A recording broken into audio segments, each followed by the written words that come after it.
Due to the peculiar structure of the Buddhist philosophy, most persons who have studied it have regarded Buddhism very largely as an intellectual or philosophical approach to life. While this is true, the approach is rather larger and more inclusive than we might at first imagine.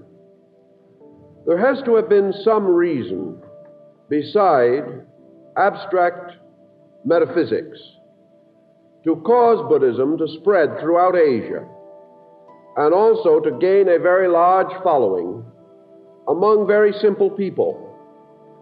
These people were not influenced so much by the psychology of Buddhism as by its powerful devotional impact. If, therefore, modern writers, particularly Western students, have more or less overlooked the emotional content in Buddhism, it is perhaps not because they were not aware of its existence, but because they were writing for a Western type of mind and felt that these subtleties would be lost on the Occidental. Going through the great discourses as they are recorded directly to Buddha, we are therefore not surprised to find that there is a much greater religious and devotional content, but that this content is under the broad pattern of a strong moral, ethical discipline. Buddha's emphasis was upon discipline rather than upon any failure to include the various phases of human consciousness and activity. Therefore, in his teaching, he gives us a doctrine of disciplined human affection. And we can quote a very simple statement that appears several times in the Buddhist canon, namely that the end of the doctrine is that all beings shall be happy. The struggle of Buddhism was against suffering, and that which is against suffering would theoretically be for contentment, for peace of mind and peace of soul, and for all those tranquil concepts and ideals which bring with them the sense of individual or collective security. Buddha therefore states definitely that it is the end of his doctrine that all beings shall be happy. By beings he includes not only human beings, but all creatures in nature and in the invisible worlds around us. He desired for everything a deep and abiding contentment of spirit, and that this contentment of spirit was not supposed to be cold, detached, dull, or so negatively impersonal as to deprive the human being of companionship, comradeship, friendship, and affection. So on the basis of his thinking, we would like to analyze certain ideas which are present in several discourses in which he summarizes what he calls the principles of the holy life. And in this summary or summation of his doctrine, he gives us the concept of a holy life that is very warm, that is very meaningful, that it is not the asceticism with which we are most commonly reminded or associated. It is a kind of detachment that is still filled with value, filled with understanding, and with moving forces. Therefore, he says in one of the discourses that the value of the discipline of the mind is not 1/16 as important as the pure love of the heart. Now, this term 16 is an Eastern phrase or structure which we can interpret by almost any type of a superlative comparison. We might say 1,000 times greater, or 100 times greater, or infinitely greater. The 16th, therefore, signifies a kind of infinite rather than merely a mathematical figure. It is an Eastern form of speech. What he means, therefore, is that the disciplines of the mind are not even to be compared in the merit of salvation with those disciplines which affect the heart and which help the individual to become a truly loving creature. He then goes on to tell us something about love, and he tells us its values and its shortcomings as we understand the term. He points out that to most persons, affections are a form of instinct, that individuals bestow their emotional intensities according to the attitudes which they hold. Therefore, if the individual is without internal enlightenment, his attitudes naturally will be more aggressive and actually more physical than they will be in the case of the person who has deeply mellowed and enriched his life. Therefore, Buddha points out that only the individual who has begun to understand real value is capable of great love. That instead of this kind of love, we are most burdened with a selfish form of emotion, an emotion that does not arise from the fundamental requisites or principles upon which true love must stand. Therefore, to understand and to appreciate his point of view, we have to analyze a little with him the nature of true love.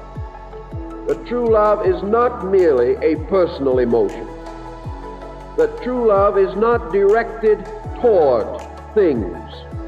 That true love is a complete level of consciousness, a level so enriched and so deepened that it becomes an ever-present help in time of trouble.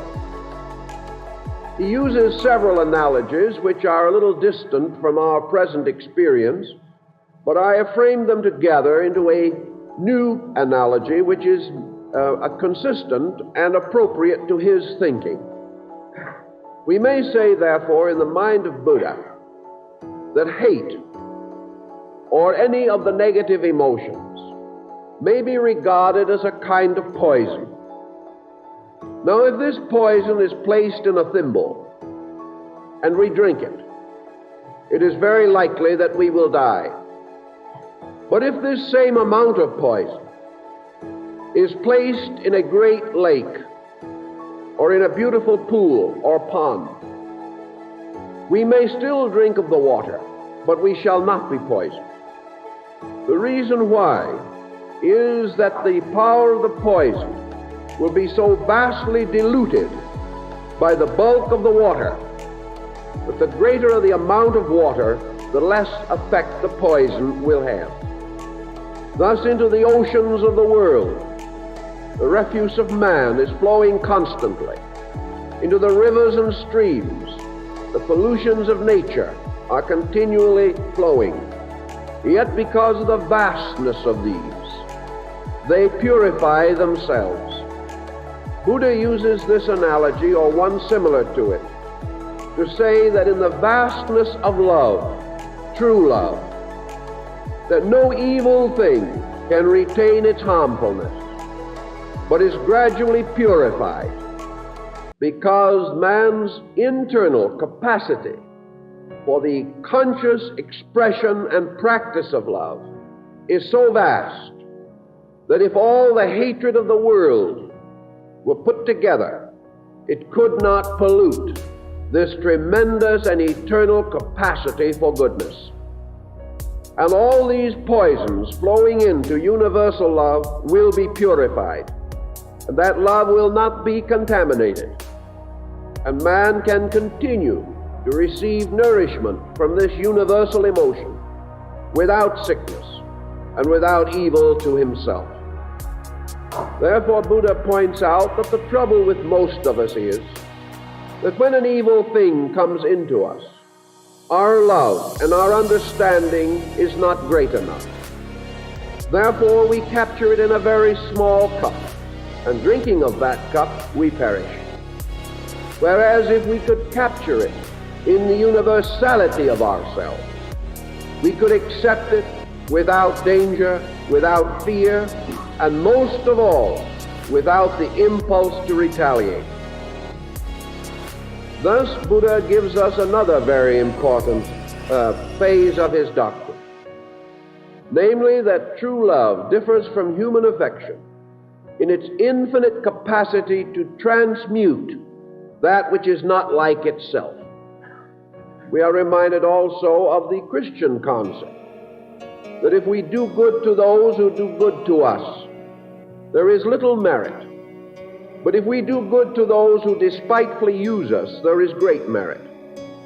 And Buddha attempts to explain how the individual, without hypocrisy, without a sense of remorse, without misgiving, can reach that degree of consciousness in which he can do good to all things, whether they are kind or unkind to him, and that the kindness or unkindness of others cannot touch true love, cannot cause us to depart from the great foundations of our basic affections.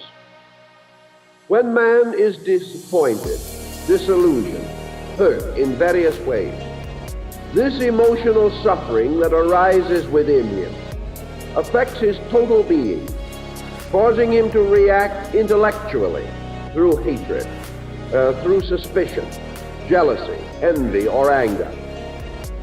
Yet if within himself he has the power of the great ocean of being, into which he can accept all things and be truly unmoved, he has a magnificent capacity to transform every evil thing, every shadow, every darkness of life, and never permit it to flow again from him. Buddha warns that the poisons of our emotions form a kind of contagion or infection. The individual who is hurt turns and hurts another. This one in turn, unable to understand why he has been so injured, turns again and hurts a third person.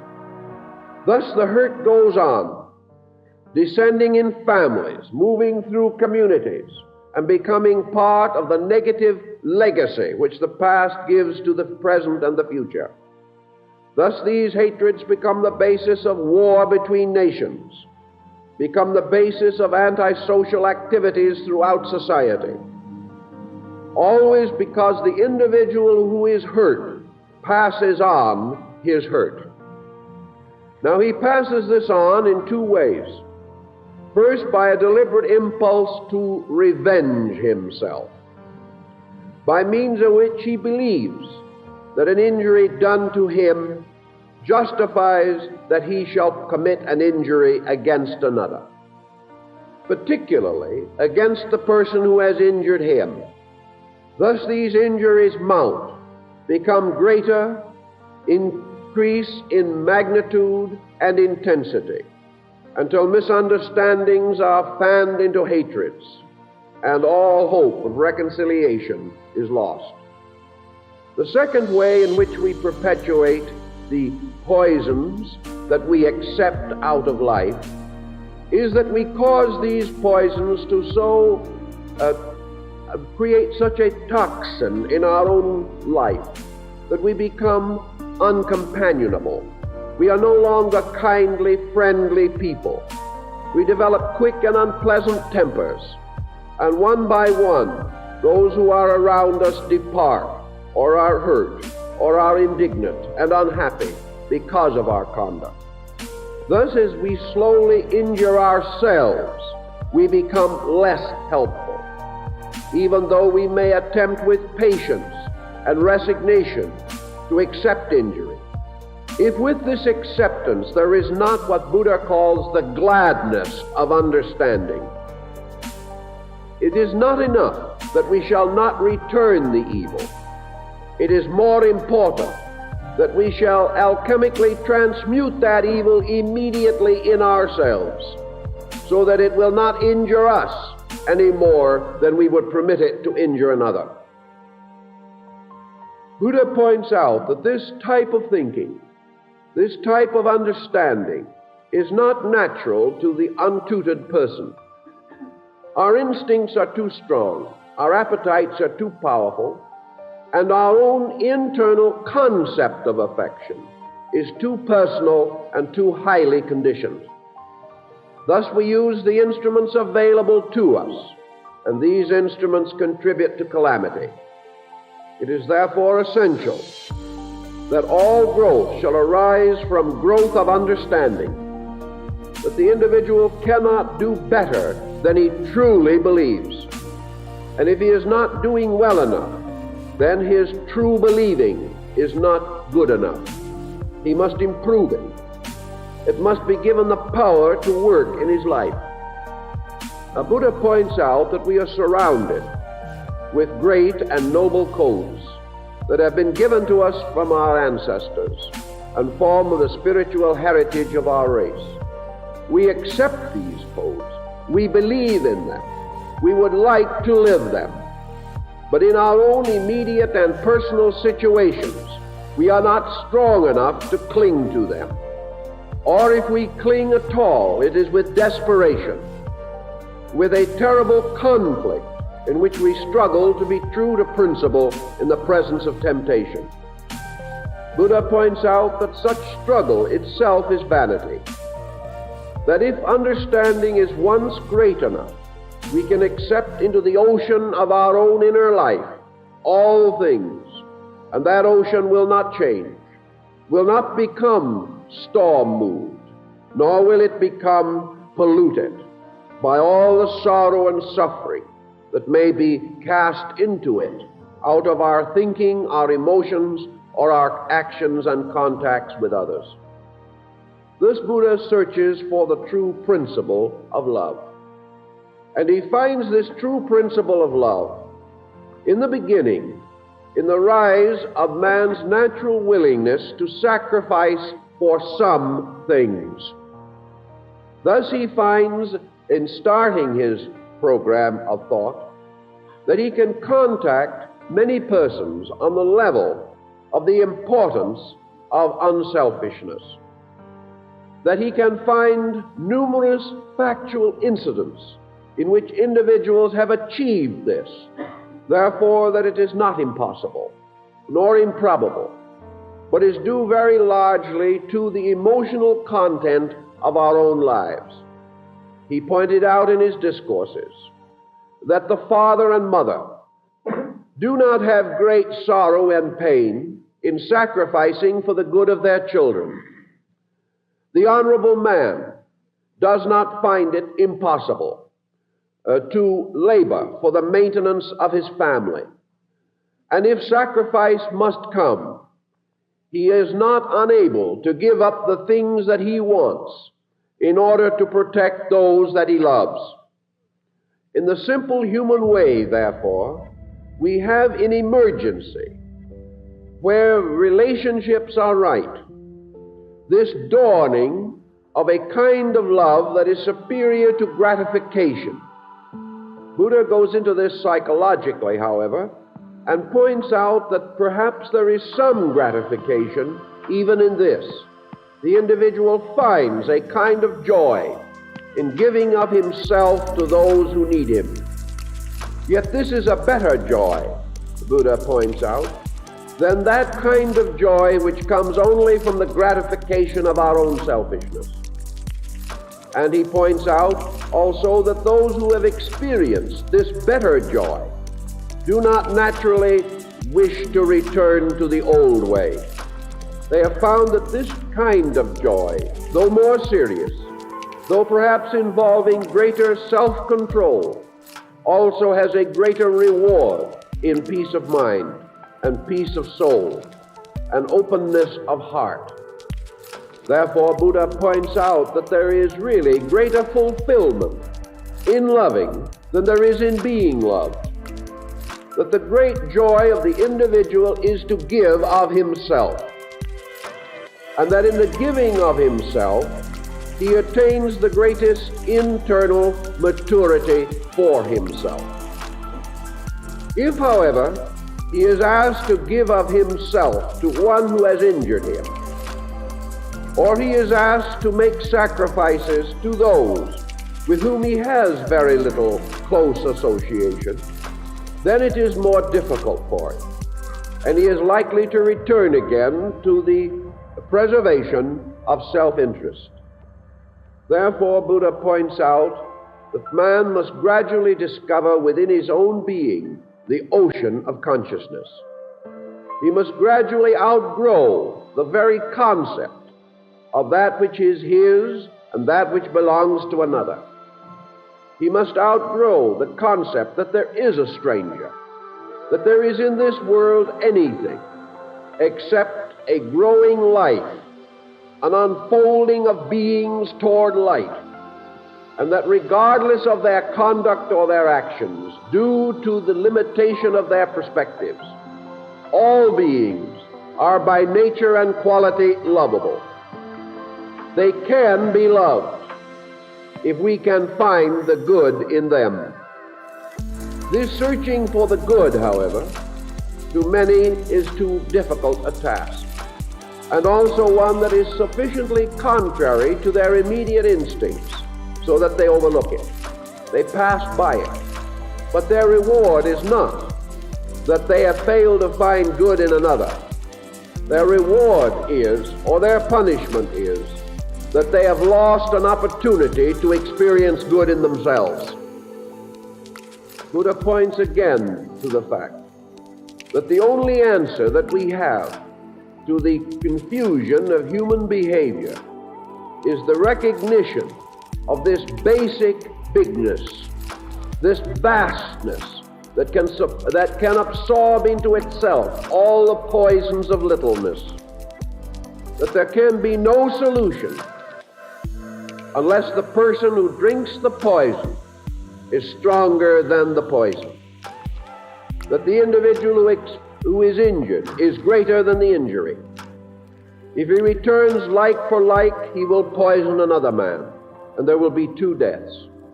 And two evils will not make a right, nor can they bring to an end the suffering of mankind. We all desire to be happy, and Buddha brought to the world his concept of how to be happy.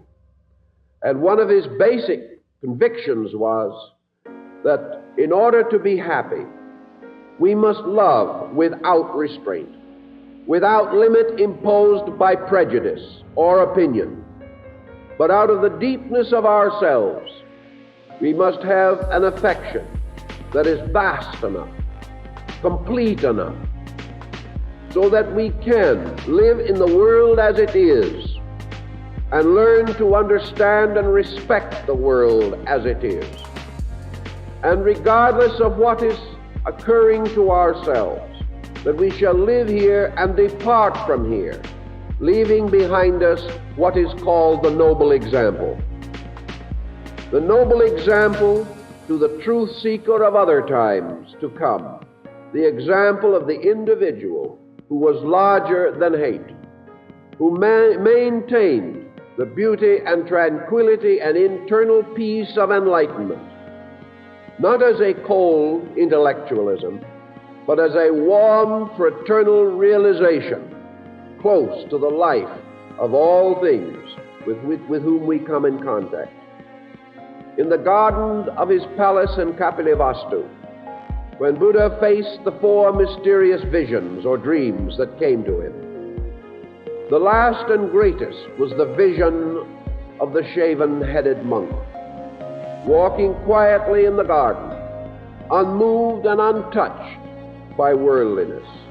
But in the face of this monk was not only the serenity of a great soul, but the infinite tenderness of the great loving one.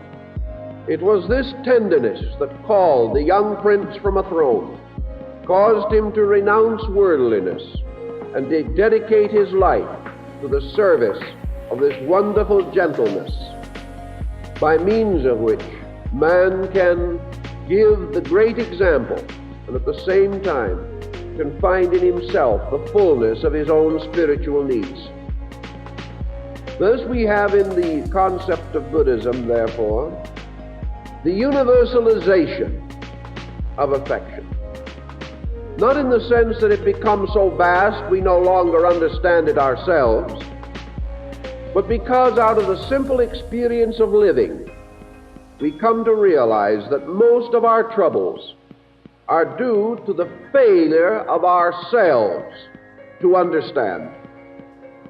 That we criticize other people because they do not understand us. Yet at the same time, our understanding is not great enough to rise above the level of their conduct and grasp totally at the reality of themselves. We are not able to be bigger than our adversary. Therefore, we accept upon his level the things that he does to us, and we are hurt as he would be hurt, and as he expects us to be hurt. Or perhaps because we have appeared to be stronger and wiser and have spoken learnedly of things, he hopes and expects that we will understand and be patient. But we are not, and he loses not only his faith in us, but his faith in the principles which we claim to represent. Thus, in the search for realities, we move upon this tremendous level of trying to understand what is meant by the purity and nobility of affection. That this affection must cut through the limitations which we have imposed upon it. And Buddha explains that to us, love must always be directed against something.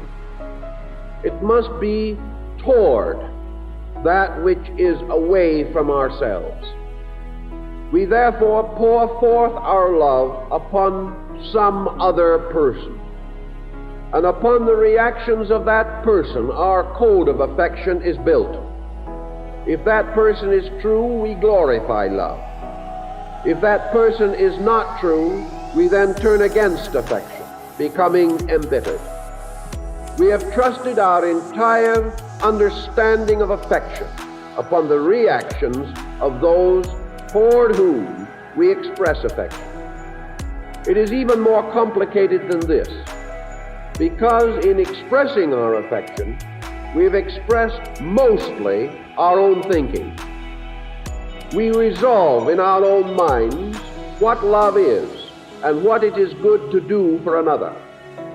Then out of our own ignorance or comparative ignorance, we proceed to, in the name of love, attempt to indoctrinate or dominate that other person. We feel that what we want for them is the proof of our affection for them, and also that their regard for us is based upon their acceptance of our desire or purpose. Buddha therefore warns us of what he terms conditioned love. Love that imposes a requirement. Love that says, I will love you if you do as I wish you to. I will love you if you agree with me. I will love you if you will love me. I will love you if, regardless of my thinking, you are always patient, whether I am patient or not. Thus, love has upon itself, in most instances, these requirements, and we demand its fulfillment in the terms of expectancy. Socrates declared, the man who criticizes me most truly loves me. This is not our attitude. Our attitude means very largely, if you will love me, agree with me. If you love me, make me happy. If you love me, do the things I want you to do. Thus love becomes a subtle net, a kind of snare that captures people within it. Whereas Buddha so well points out that love is man's offering freedom to his friend.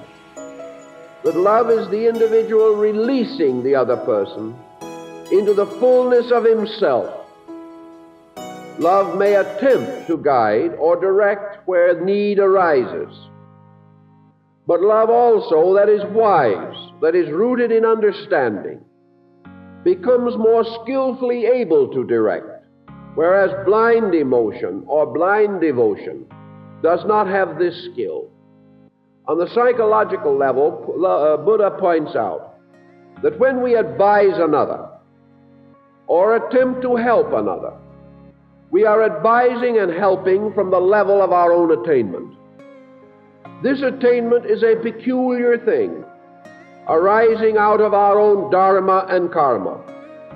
This attainment is limited, conditioned, restricted by our own inclinations and our own experiences and by our own environment and the innumerable psychological forces that move in upon us.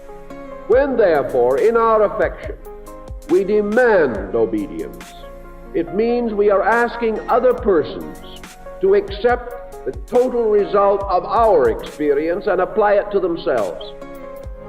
Their experience may not require this, nor will our own achievement truly justify a dogmatic attitude on our part.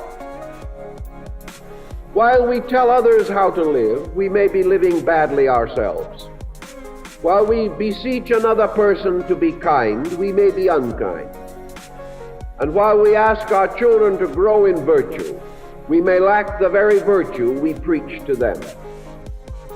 Thus it is a very difficult thing for the individual to express affection practically, or to give others the full service of his life, unless in addition to his good intention, there is also a constant growing depth within himself, a serenity within his own consciousness, by means of which he gains contact with deeper interpretations of law and principle in life.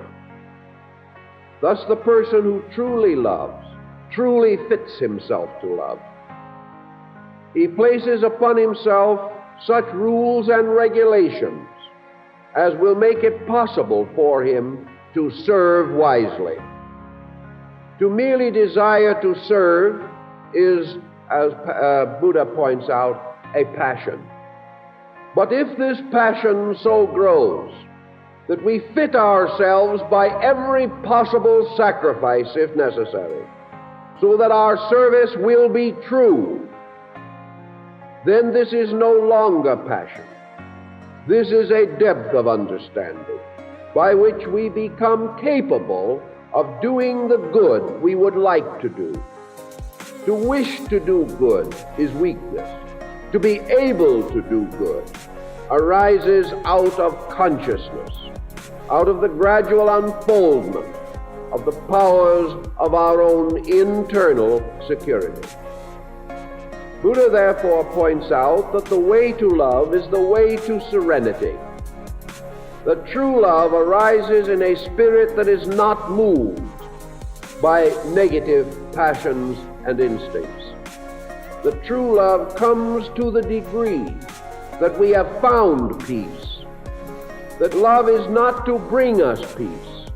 That love is to result from peace.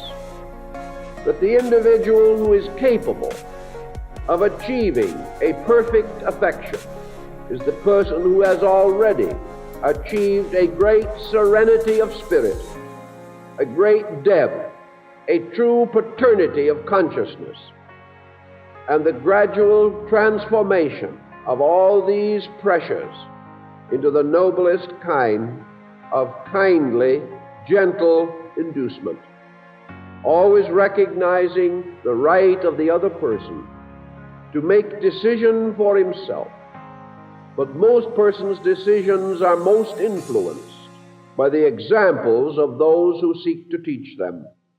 Thus, as these examples become more beautiful, more noble. The teaching progresses more rapidly.